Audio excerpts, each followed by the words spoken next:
Kong अपने stage 5 की skill का उपयोग करने की अनुमति मांगता है। वह समझाता है कि यह एक ऐसी स्किल है जो पास के दुश्मनों के मन में डर पैदा कर देती है। किम को लगता है कि यह शायद इतनी ताकतवर नहीं होगी, इसलिए वह हाँ बोल देता है। कमरे के दूसरी ओर वही काला कोट पहने अजनबी आदमी खड़ा है। जैसे ही वह कांग की ओर देखता है, उसे याद आता है कि उसने यूट्यूब पर कांग की वह फाइट देखी थी। उसके रोंगटे खड़े हो जाते हैं और अपने इंस्टिंक्ट्स पर भरोसा करते हुए वह तुरंत अपने कान बंद कर लेता है, यह जानते हुए कि क्या आने वाला है। बाकी लोग कुछ समझ पाते तब तक बहुत देर हो चुकी थी। कांग एक जोरदार दहाड़ लगाता है और कमरे में मौजूद सभी लोग जमीन पर गिर पड़ते हैं। उनकी ताकत निचुड़ जाती है और वे मुश्किल से हिल पाते। जब कांग रुकता है तो किम हैरान रह जाता है, क्योंकि उस पर भी असर हुआ था। कांग अब पहली बार सामान्य रूप से मुस्कुराते हुए पूछता है, क्या यह सबूत काफी था? दोनों आगे की बातचीत शुरू करते, लेकिन उस काले कोट वाले आदमी की नजरें अभी भी कांग पर टिकी है और उसका मुंह आश्चर्य से खुला रह जाता है। अचानक वह सबसे घिनौनी और अजीब प्रतिक्रिया देता है, जैसे किसी पागल जुनूनी जुनून में खो गया हो। यह दृश्य इतना अजीब है कि इसे देखकर कोई भी कहेगा, अगर तुम उसे देखो तो जितना तेज भाग सकते हो भागो। कुछ समय बाद हम देखते हैं कि कांग खुद की कल्पना में खो गया है कि वह इतना आकर्षक और हैंडसम हो गया है कि लड़कियां सिर्फ उसकी आईडी कार्ड देखकर ही पर फिदा हो जाती। यह भी ख्याल आता है कि उसे लगभग एंट्री देने से मना कर दिया गया था क्योंकि वह अपने फोटो से बहुत अलग दिख रहा। दूसरी तरफ उसके आसपास के लोग बातें करने लगते हैं। ये वही लड़का है जिसने उस लड़की पर इतनी जोर से चिल्लाया था कि वह लगभग रोने लगी और डर के मारे बेहोश हो गई। कांग आराम से अपना प्रोटीन बार खा रहा था, तभी किम दो इंस्ट्रक्टर के साथ कमरे में दाखिल होता है। किम अपना परिचय देते हुए कहता है, मेरा नाम किम है और मैं इस ग्रुप का इंस्ट्रक्टर हूँ। सभी ताली बजाते हैं और किम लेक्चर शुरू करता है। वह बताता है कि ट्रेनिंग में 10 दिन लगेंगे, जिसमें सुबह थ्योरी क्लासेस और दोपहर में प्रैक्टिकल सेशन होंगे। भोजन और रहने की व्यवस्था यही होगी, लेकिन फिर भी किम सख्त सच्चाई सामने रखता है। यहाँ हम तुम्हें कोई गुप्त तकनीक सिखाने वाले नहीं। सच्चाई यह है कि जैसे बेकार शिकारी हंटर्स रोज डंजन में मारे जाते हैं, वैसे ही तुम्हारे साथ भी हो सकता है। अगर तुम हंटर बनने आए हो तो याद रखो कि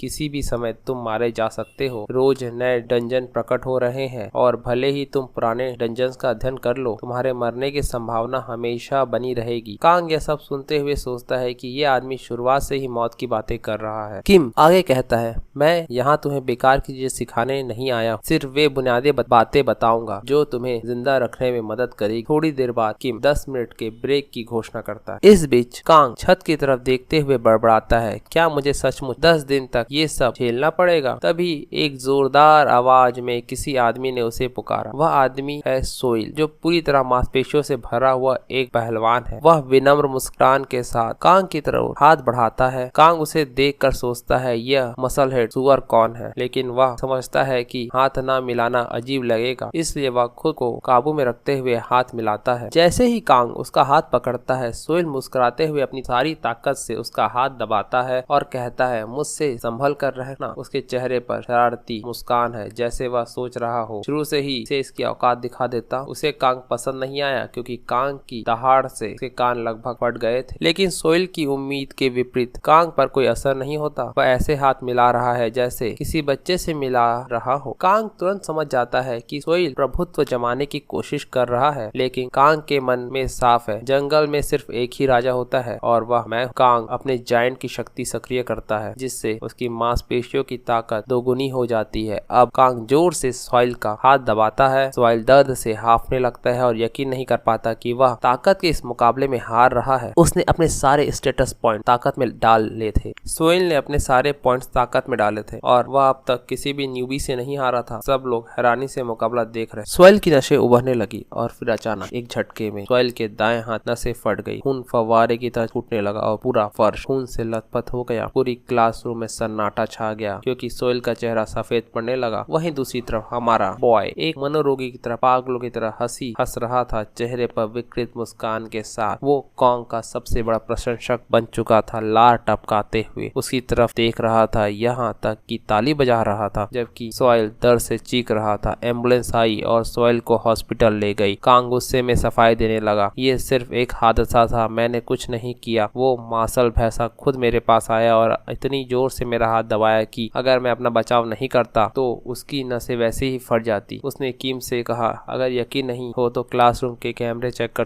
लो। किम अब भी सदमे में था और कांग से के अनोखे कौशल के बारे में पूछने लगा। कांग ने जवाब दिया, मेरा कौशल स्ट्रेंथ ऑफ द स्ट्रॉन्ग, जिससे मेरी ताकत 1.5 गुना बढ़ जाती है। किम ने उलझन में पूछा, पर तुमने पहले कहा था कि तुम्हारा कौशल strength of the man force है, जो ताकत को 2 गुना बढ़ा देता है। कांग ने बहाना बनाते हुए कहा, मुझे नंबरों की ज्यादा समझ नहीं है, शायद गड़बड़ी हो गई होगी। किम समझ गया कि कांग कुछ छुपा रहा है, लेकिन उसने बातों को जाने दिया और चेतावनी दी, अब और कोई बखेड़ा मत करना। कांग गुस्से में बैठा सोचने लगा, कोई मुझे चैन से जीने क्यों नहीं देता। तभी पीछे से एक आवाज आई, क्या मैं यहाँ बैठ सकता? कांग ने देखा कि यह वही सुनहरे बालों वाला लड़का था, उसके बगल में बैठा था। झुलझुलाते हुए कांग ने कहा, जहाँ मर्जी बैठो। लेकिन मन में सोच रहा था, पहले एक मासल भैंसा, अब ये गुंडा। सुनहरे बाल वाले लड़के ने अपना परिचय दिया, मैं यो सॉन्ग हूँ, क्या मैं तुम्हें बड़ा भाई कह सकता हूँ? मैं तुम्हारा प्रशंसक हूँ। कांग को समझ नहीं आया कि आखिर ये लड़का उसकी तारीफ क्यों कर रहा है। यो सॉन्ग ने बताया, जब मैंने तुम्हें यूट्यूब पर उस बदसूरत गॉब्लिन की धुलाई करते देखा, तभी से मैं तुम्हारा फैन हो गया। कांग ने थके हुए अंदाज में कहा, वो बस एक हादसा था। लेकिन यो सॉन्ग उसकी बात सुनने के मूड में नहीं था।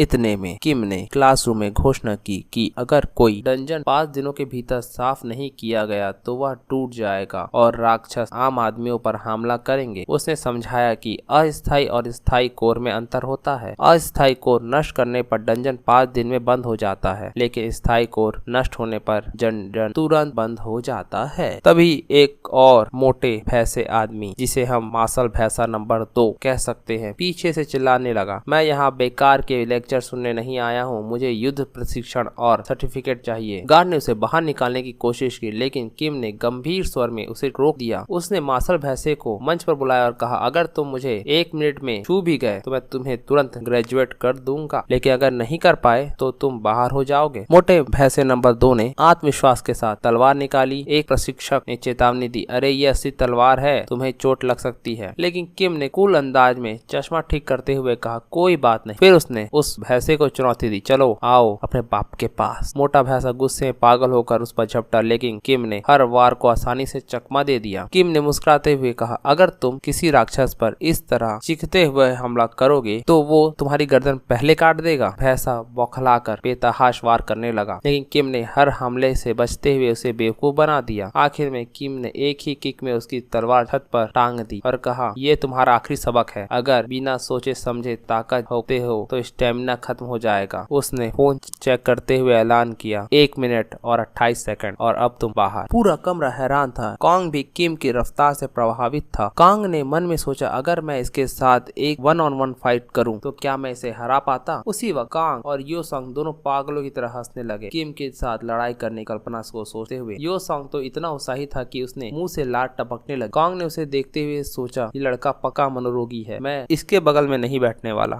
प्रैक्टिकल क्लास शुरू हुई और सभी छात्र मैदान में इकट्ठा हुए। किम ने घोषणा की, आज का फोकस हथियार प्रशिक्षण पर रहेगा। सभी ने कहा कि वे अपने पसंदीदा हथियार चुने, अभ्यास शुरू करें। कांग ने एक लंबी तलवार उठाई और बोरियत में उसका मुआयना करते हुए सोचा, ये कितना उबाऊ है। तभी यो सॉन्ग के पास आकर कहता है, अकेले अभ्यास करना बोरिंग है, चलो साथ में स्पार करते हैं। कांग के चेहरे पर एक पल के लिए उत्साह झलका, लेकिन तभी किम ने चेतावनी दी, 6वें दिन से पहले कोई भी व्यक्ति स्पारिंग नहीं करेगा। अगर किसी ने ऐसा किया तो उसे बाहर कर दिया जाएगा। कांग का उत्साह तुरंत ठंडा पड़ गया। वह वक्त बीतता गया और बाकी लोग अपने अपने ट्रेनिंग में व्यस्त हो गए। दूर से सबको देखते हुए कांग ने उबगाती लेते हुए सोचा, ये पक्का बेवकूफ है। वो जम्हाई लेने लगा और बेमने मन से तलवार घुमाने लगा। किम ने उसे देखा और कठोर स्वर में कहा, तुम्हारी तलवारबाजी बेकार है, अगर तुम डंजन में ऐसे गए तो सबसे पहले मारे जाओगे। किम ने उसे देखा और पास आकर कठोर स्वर में बोला, तुम्हारी तलवारबाजी बहुत ही बेकार है, अगर तुम डंजन में ऐसे गए तो सबसे पहले मारे जाओगे। कांग ने उसकी बात पर ध्यान नहीं दिया, लेकिन मन में उसने सोचा, चल तुझे पकड़ कर देखता हूँ, देखते हैं मेरी तलवारबाजी बेकार है या नहीं। हालांकि असलियत में उसे कान खुलाते हुए फैसला किया कि झगड़ा शुरू करने का कोई फायदा नहीं है। तभी किम ने क्लास का ध्यान खींचते हुए घोषणा की कि कांग और ट्रेनर के जूनियर के बीच स्पारिंग मैच होगा। यह सुनकर कांग मुस्कुराया, जबकि ट्रेनर का जूनियर उलझन में था। आखिरकार एक नए लड़के से सावधान क्यों रहना है। किम ने काउंटडाउन शुरू किया, 3, 2, 1। 1 और मुकाबला शुरू हो गया। ट्रेनर का जूनियर थोड़ा गंभीर था, लेकिन कांग के चेहरे पर लड़ाई की दीवानगी मुस्कुराहट के रूप में साफ साफ दिख रही थी।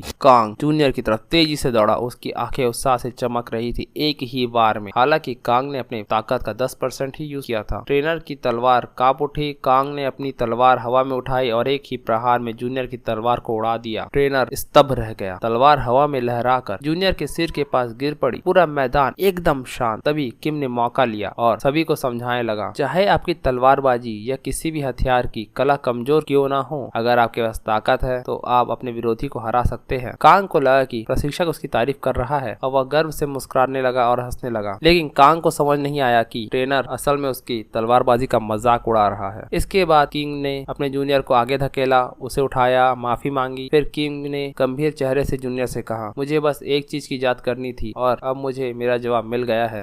अब हम देखते हैं कि कांग ने एक डायरी रखना शुरू कर दिया। पहला दिन एक सनकी लड़का योंग सॉन्ग मेरे सामने बैठा और किसी खोए पिल्ले की तरह पूरे दिन मेरा पीछा करता रहा। ट्रेनिंग के दौरान एक ट्रेनर से मेरा झगड़ा हो गया और मुझे उसे उसकी जगह दिखानी पड़ी। दूसरा दिन पूरा दिन बोरियत में बीता। थ्योरी क्लास में मैं ऊँघता रहा। शाम को प्रैक्टिकल क्लास में मुझे कोई चैलेंज करने की हिम्मत नहीं कर सका। ट्रेनर योंग को देखकर परेशान थे जो अपनी तलवार को पैरों से घुमा रहा था। तीसरा दिन यो सॉन्ग और मैं दोनों कक्षा से बाहर कर दिए गए क्योंकि तलवारबाजी की कंपटीशन प्रतिबंधित थी। हम दोनों ने बिना तलवार भिड़ाए नकल की लड़ाई खेलनी शुरू कर दी। अब तक सभी ट्रेनर हमारी हालत को लेकर वाकई चिंतित हो चुके थे। चौथा दिन बोरियत इतनी बढ़ गई कि मैंने अपनी डायरी में एक गॉब्लिन को मारते हुए खुद की तस्वीर बना दी। प्रैक्टिकल क्लास में मैंने 2 तलवारें उठाई और उन्हें आपस में लड़वाने लगा। ट्रेनर को समझ नहीं आया मुझे कैसे संभाले। 5वां दिन बोरियत मुझे खा रही थी। मैं बस घर जाना चाहता था। शाम की ट्रेनिंग में मैं मैदान पर हाथ फैलाकर लेटा हुआ था। जब ट्रेनर ने पूछा तुम क्या कर रहे हो, मैंने जवाब दिया ध्यान लगा रहा। 6वां दिन आखिरकार बोरियत से मरने जैसा महसूस होने लगा। मैंने योंग से कहा कुछ गड़बड़ कर दो, अगर मैं एक दिन और इस पागल खाने में रहा तो मेरे लाश घर भेजवा देंगे। लेकिन योंग ने उस डरावनी मुस्कुराहट के साथ कहा अब तुम्हें बोर नहीं होना पड़ेगा। आज 6वां दिन है और आज 1-on-1 मुकाबले शुरू हो रहे हैं। मैं तुम्हें कुछ खास दिखाऊंगा। मुझे समझ आ गया कि अगर यह वही खास चीज है जिसका मुझे शक है तो मैं उसे देखना नहीं चाहता। शाम आई। 1-on-1 मुकाबले शुरू हुए। कांग ने पलक झपकाते ही अपने प्रतिद्वंदी को हरा दिया और अपनी जगह लौट आया। सो योंग ने उसे बधाई दी। लेकिन बाकी मुकाबले देखकर कांग को ऐसा लग रहा था कि वह बच्चों की लड़ाई देख रहा है। वह फिर से बोर हो गया। तभी 2 उम्मीदवारों के बीच लड़ाई शुरू हुई। उम्मीदवार 1 ने भाला लेकर उम्मीदवार 2 की तरफ दौड़ लगाई जो डर के मारे जड़ हो गया। लेकिन इससे पहले कि भाला उसे लग पाता किम बिजली की तरह आया और भाले को रोक दिया। अब सो योंग की बारी थी। वह धीरे धीरे उठा, कांग की तरफ मुड़ कर देखा, बोला मैं जा रहा हूँ और अपनी डरावनी मुस्कुराहट के साथ मंच पर चला गया। कांग को सुबह की बात याद आई जब सो योंग ने कहा कि वह उसे कुछ दिलचस्प दिखाएगा। कांग थोड़ा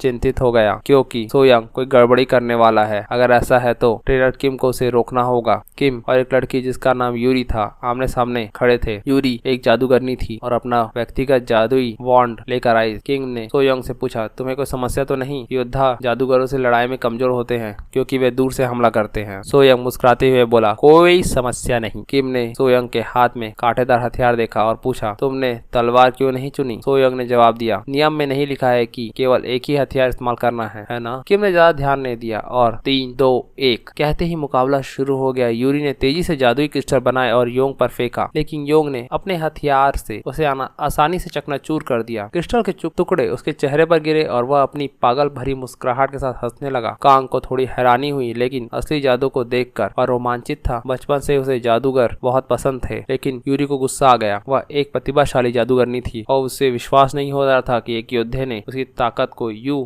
नाकाम कर दिया। उसने पूरा बल लगाकर एक विशाल जादुई क्रिस्टल बनाया और योंग पर फेंका। सो योंग ने क्रिस्टल पर ध्यान नहीं दिया बल्कि यूरी की तरफ देखा। उसने अपने कांटेदार हथियार को घुमाते हुए उस क्रिस्टल को इतनी सटीकता से मारा कि उसे बलपूर्वक घुमाकर किम की तरफ मोड़ दिया। किम ने फुर्ती से उसे चकमा दिया लेकिन सो योंग का असली लक्ष्य किम नहीं। किम के ध्यान भटकते ही सो योंग ने यूरी की तरफ दौड़ लगाई। किम को समझ में आ गया लेकिन तब तक बहुत देर हो चुकी थी। सो योंग ने यूरी के चेहरे पर जोरदार प्रहार किया जिससे खून की बौछारें उड़ गई। यूरी जमीन पर गिर पड़ी, उसकी उंगलियां टूट गई और खून बह रहा था। ट्रेनर घबरा गए, तुरंत एम्बुलेंस बुलाने को कहा। सो योंग वहीं खड़ा अपने चेहरे से खून पोंछते हुए पागल भरी मुस्कुराहट के साथ बोला बहुत मजा आया। किम ने गंभीर लिहाजे में अपनी खंजर निकालते हुए पूछा तुमने ये क्या किया? सो योंग ने कंधे उचकाते हुए कहा गुस्सा होने की जरूरत नहीं है, यह एक दुर्घटना थी। नियमों में है कि दुर्घटना हो सकती है और मैंने उसे मारा नहीं, कोई बड़ी बात नहीं है। किम का चेहरा गुस्से से लाल हो गया। उसने कहा तुम वाकई में सोचते हो कि मैं इस बकवास पर यकीन करूंगा? सो योंग ने बस पलक झपकाई जिससे जिससे किम को और घृणा महसूस हुई। किम ने थक कर कहा, हम 20 मिनट का ब्रेक ले रहे हैं। फिर उसने सोयंग को एक कोने में बुलाया। कॉन्ग ने किम के खंजर पर नजर डाली और सोचा यही वो खंजर है जिससे उस बदसूरत गॉब्लिन को मारा गया था। कॉन्ग का शक सही निकला। किम ही वह शख्स था जिसने गॉब्लिन का काम तमाम किया था। अगले 2 दिन मुकाबले में ऐसे ही बीते। कक्षाएं चलती रही। कॉन्ग अपनी सीट पर बैठे बैठे ऊब चुका था। वहीं सॉन्ग घटना के बाद रिंग में दहशत का पर्याय बन चुका था। जो भी कैंडिडेट उससे लड़ने आता या तो डर के मारे बेहोश हो जाता या तुरंत हार मान लेता। 8वें दिन कॉन्ग का धैर्य आखिरकार जवाब दे गया। वह जोश से भरा किम के ऑफिस में घुसा और बोला, ट्रेनिंग 2 दिनों में खत्म हो रहा है। असली तलवारों से लड़ाई कब करवाओगे? किम पहले ही सोयंग की हरकतों से परेशान था। थकी हुई आंखों से कॉन्ग को घूरता है। आखिरकार उसने सिर झुकाते हुए कहा, तुम्हारा सोयंग पहले ही मेरी जिंदगी को नरक बना चुका है। कृपया उसे और बर्बाद मत करो।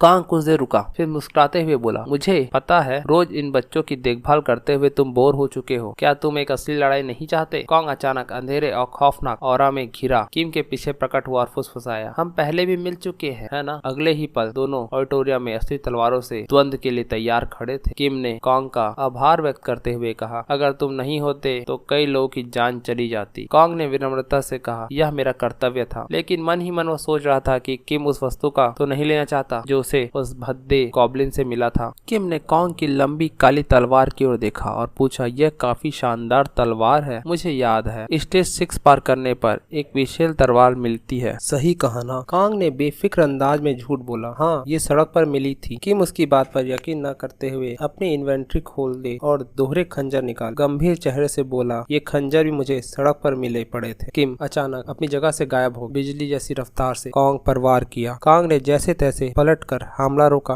किम ने हंसते हुए कहा, मुझे लगा था कि तुम सिर्फ ताकत पर ध्यान देते हो, लेकिन लगता है तुम्हारी रफ्तार भी काबिल तारीफ। कॉन्ग मुस्कुराया और बोला, मुझे पता है ये तुम्हारी पूरी रफ्तार नहीं, मेरे पास तेजी से ठीक होने की क्षमता है, इसलिए मुझ पर पूरा दम लगाओ। किम ने मुस्कुराते हुए कहा, अगर ऐसा है तो अब मैं नहीं रुकूंगा। फिर से गायब हुआ और हर दिशा से वार करने लगा। उसके खंजर एक धुंधले साए की तरह दिख रहे थे, लेकिन कॉन्ग खौफनाक मुस्कान और चमकीली लाल आंखों के साथ इस लड़ाई का आनंद ले रहा। किम के वारों से कॉन्ग घायल होता है, लेकिन उसकी चोटें तुरंत ठीक हो जाती है। किम को अब समझ में आ गया है कि कॉन्ग हीलिंग क्षमता बेहद ताकतवर। किम ने योजना बनाई कि वह खंजर कॉन्ग की गर्दन पर रखेगा जिससे वह पेट पर वार कर सके, लेकिन कॉन्ग ने चकमा देने के बजाय अपना हाथ खंजर के सामने कर दिया, जिससे खंजर उसकी हड्डियों में अटक गया। किम ने हैरानी से खंजर खींचने की कोशिश की, लेकिन वह फंस चुका था। कॉन्ग ने डरावनी मुस्कान के साथ कहा, अब फंस गए प्यारे। और इससे पहले कि किम कुछ समझ पाता, कॉन्ग ने खसकर खंजर खींचा और जोर से टक्कर मार दी। किम खून थूकते हुए जमीन पर गिरा पड़ा और बेहोश हो गया। उसकी चश्मा दूर जा गिरा। कुछ देर बाद होश आते हुए किम ने महसूस किया कि वह हार चुका है। थोड़ी देर बाद कॉन्ग कोक पीते हुए अपने सिर पर आइस पैक लगा कर बैठा था। किंग अब भी ठीक हो रहा था। उसने मुस्कुराते हुए कहा, मैंने नहीं सोचा था कि तुम इतने मजबूत होगे। कॉन्ग ने गर्व से कहा, इस स्पार का नतीजा बराबरी का था, मेरी हीलिंग क्षमता की वजह से। किम ने चिढ़ाते हुए कहा, इसका मतलब मैं जीत गया? कॉन्ग नाराज होकर बोला, ये बराबरी थी, मैंने जानबूझकर अपनी क्षमता का इस्तेमाल नहीं किया। दोनों कुछ देर तक मस्ती से झगड़ते रहे। फिर किम ने गहरी सांस लेते हुए कहा, शुक्रिया कॉन्ग, महीनों से बच्चों की देखभाल करते करते मैं थक चुका था। यह लड़ाई बहुत मजेदार थी। उसने कॉन्ग को आराम करने की सलाह दी, क्योंकि अगले दिन उन्हें डंजन का निरीक्षण करना था। अकादमी के बाहर एक रहस्यमय आदमी काले हुड में डंजन के प्रवेश द्वार पर खड़ा। इधर उधर देखने के बाद वह अचानक अंधेरे में गायब हो गया और दरवाजा उसके पीछे बंद हो गया। अगली सुबह सभी लोग डंजन के सामने पंक्ति बनाकर खड़े थे। कॉन्ग ने आगे झुककर कहा, कॉन्ग ने आगे बढ़कर कहा, यह जगह अवेकनर ट्रेनिंग स्कूल द्वारा टीचिंग डंजन के रूप में चुनी गई है। स्वागत है एफिम डंजन गेका जंगल में। यहाँ के राक्षसों को गेका कहा जाता है, जो आम डंजन राक्षसों से मजबूत होते हैं, लेकिन इस जगह को ट्रेनिंग के लिए 2 कारणों से चुना गया है। पहला, यह एक फील्ड टाइप डंजन है, इसलिए यहाँ पर जाल या छुपे हुए खतरे नहीं, जो है बस राख। दूसरा, गेकाओं को अलग अलग करके हराना आसान होता है। किम ने दरवाजा खोला और कहा, बाकी जानकारी अंदर जाने के बाद दूंगा। कॉन्ग ने गहरी सांस ली और प्रवेश द्वार के भीतर कदम रखा। का पहला डंजन अनुभव था। वह उत्साह और घबराहट दोनों महसूस कर रहा था। जैसे ही वह अंदर दाखिल हुआ, उसे एक ऐसा एहसास हुआ जैसे वह एक पल के लिए हवा में तैर रहा हो। जब उसकी आँख खुली तो वह खुद को एक हरे भरे जंगल में पाता है। यह डंजन कम और पिकनिक स्पॉट ज्यादा लग रहा। चलते चलते कॉन्ग ने यो सॉन्ग से पूछा, तो अगर हम इस गेट से बाहर निकलेंगे तो वापस धरती पर होंगे, है ना? यो सॉन्ग ने आंखें घुमाते हुए जवाब दिया, भाई ये सब हमें थ्योरी क्लास में पढ़ाया गया था, तुम्हें तो अब तक पता होना चाहिए था। कॉन्ग ने खींचते हुए कहा, मुझे तुमसे बात ही नहीं कर। मैं नहीं चाहता कि लोग सोचे कि हम एक हैंडसम लड़का किसी सनकी के साथ घूम रहा है। वाई सॉन्ग ने तुरंत जवाब दिया, तुमने तो मुझसे पहले बात करनी शुरू की। थोड़ी देर बाद किम ने सभी को एक जगह एकत्रित किया और अपने एक जूनियर को गेका राक्षस लाने के लिए भेजा। इंतजार करते हुए किम ने समझाया, गेका एक पक्षी जैसा राक्षस है जो लगभग 2 मीटर चौड़ा। वह शुतुरमुर्ग की तरह दिखता है। उसके पैर तेज हैं और उसकी चोंच ताकतवर की वह बकरबंद कवच को भी तोड़ सकती है। अगर चोंच का सीधा प्रहार हुआ तो हालत बुरी हो सकती है, इसलिए सतर्क रहना। मानक रणनीति यह है कि कई लोग इस गेका को घेरेंगे, इसके पैरों को बांध देंगे। तभी बीच में अचानक एक नोटिफिकेशन मिला जिस पर लिखा हुआ था, डंजन का कोर हटा दिया गया, बाहर जाने के लिए पोर्टल खुल चुका है, डंजन अब ध्वस्त होने वाला है। और जमीन हिलने लगी। चारों ओर धरती कांपने लगी, आसमान फटने लगा जैसा महसूस होने लगा। चारों तरफ अफरा तफरी मच गई, जैसे जंगल में आग फैल गई हो। सब घबरा गए और अगर तुरंत बाहर नहीं निकले तो हमेशा के लिए इस डंजन में फंस जाएंगे। लेकिन किम ने अपना धैर्य बनाए रखा और चिल्लाया, सब शांत रहो, डंजन तुरंत नहीं टूटेगा, हमारे पास कम से कम 1 घंटा है, इसलिए व्यवस्थित तरीके से बाहर निकलो। लिव ने किम की बात सुनी और एक एक करके सब बाहर निकलने लगे, लेकिन कोई नहीं जानता था कि आखिर डंजन का कोर किसने नष्ट किया। किम के मन में कुछ अजीब सा शक था। वातावरण में ठंडी खौफनाक आभा फैली हुई थी। जैसे ही आखिरी व्यक्ति बाहर निकला, डंजन अचानक पूरी तरह से हिलने लगा और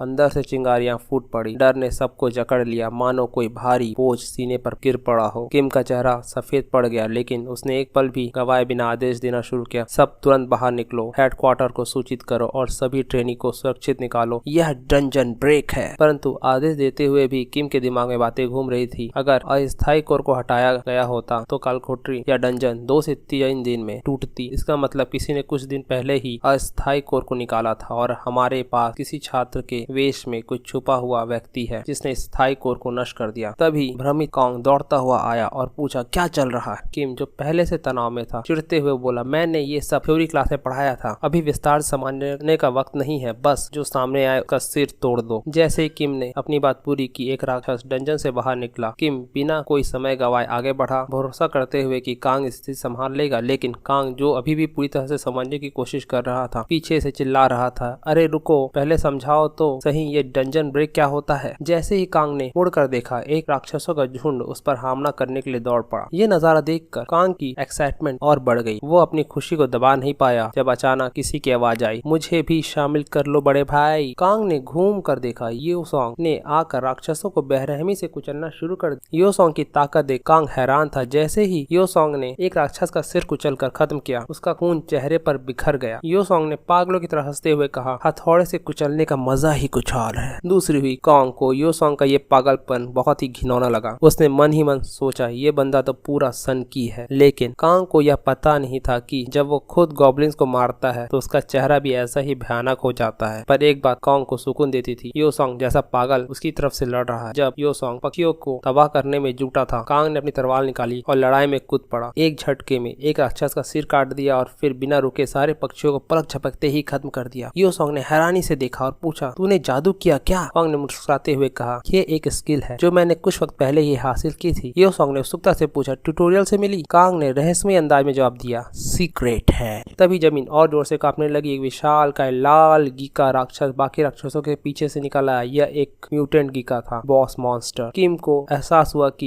यह बड़ी मुसीबत है, क्योंकि अभी तक सहायता नहीं पहुंची थी। छोटे मोटे राक्षसों से लड़ना अलग बात है, लेकिन इस विशालकाय राक्षस से पहली बार दोनों का सामना हो रहा था। यो सॉन्ग ने इस मोटे गीका को देखा और अजीब सी मुस्कुराहट के साथ कहा, भाई भाई ये मेरा है, मुझे दे दो। कांग ने अपने मुंह से गीका का खून चाट लिया था। पागलों में और पागलपन की तरह हंसते हुए चिल्लाया, मैं इसे जिंदा खा जाऊंगा। दृश्य बदलता है और हम देखते हैं कि कोई किम से पूछ रहा है, आज के डंजन अभ्यास में क्या हुआ था? किम पुष्टि करता है कि किसी ने ट्रेनिंग डंजन में घुसकर जानबूझकर डंजन ब्रेक करवाया था। यह पिछले महीने से चल रहे डंजन आतंक का हिस्सा लग रहा है। महिला ने पूछा, क्या कोई ट्रेनी ऐसा था जिसने खास प्रदर्शन किया? किम ने सिर हिलाते हुए कहा, हाँ, 2 लोग थे, इन्होंने ही बॉस मॉन्स्टर का खात्मा किया। फ्लैशबैक में कांग और यो सॉन्ग को हम गीका के टुकड़े करते हुए देखते हैं। दोनों खून में सने कपड़ों में खड़े पागलों की तरह हंस रहे। महिला अपने होठों को हल्के से काटते हुए उत्सुकता से पूछती है, क्या तुमने उन्हें भर्ती का प्रस्ताव दिया? किम हंसते हुए कहता है, ट्रेनर के लिए ऐसा करना गैर कानूनी। महिला मुस्कुरा कर उससे कहती है, तुम हमेशा नियमों में बंधे रहते चाहते हो। दृश्य बदलता है और यह कहानी 10वें दिन की बात है। आखिरकार कॉन्ग को उसका अवेकनर सर्टिफिकेट मिल जाता है, लेकिन जैसे ही वह और यो सॉन्ग मुख्य दरबार पर पहुंचते हैं, एक चमचमाती हुई सफेद लिमोजिन को देखते कार से एक आदमी बाहर निकलता है और कहता है, मास्टर कृपया गाड़ी में बैठिए। कॉन्ग चौंक कर यो सॉन्ग से पूछता है, तुम्हारा जन्म क्या चांदी के चम्मच के साथ हुआ था? यो सॉन्ग मुस्कुराते हुए कहता है कॉन्ग से गाड़ी में बैठने और बताता है कि वह उसे घर छोड़ देगा। कॉन्ग उसका धन्यवाद करते हुए गाड़ी में बैठता है और कहता है, मैंने ऐसी गाड़ी पहले कभी सफर नहीं किया। तभी पीछे से किम कॉन्ग को आवाज लगाता है। कॉन्ग पलट कर देखता है और फिर से किम का नाम गलत बोलकर क्रिंग कह देता है। किंग, जो अब कॉन्ग की कमजोर याददाश्त का आदी हो चुका था, हंसते हुए उसे टाल देता है। कॉन्ग को लगता है कि किम उसे विदा करने आया है, तो वह कहता है, तुम काफी भावुक निकले। किम गहरी सांस लेते हुए कहता है, ऐसा कुछ नहीं है, लेकिन चलो मान लेते हैं। वह यह भी बताता है कि कल जो डंजन ब्रेक हुआ था उसके इनाम दोनों को मिलेंगे। जैसे ही किम जाने लगा, कॉन्ग घबरा कर चिल्लाता है, क्या बस इतना ही? कम से कम कुछ शुक्रिया तो कहो। किम मुस्कुरा कर कहता है, तुम मजबूत हो और आगे भी और ताकतवर बनोगे। हम जल्दी ही किसी डंजन में फिर मिलेंगे, लेकिन याद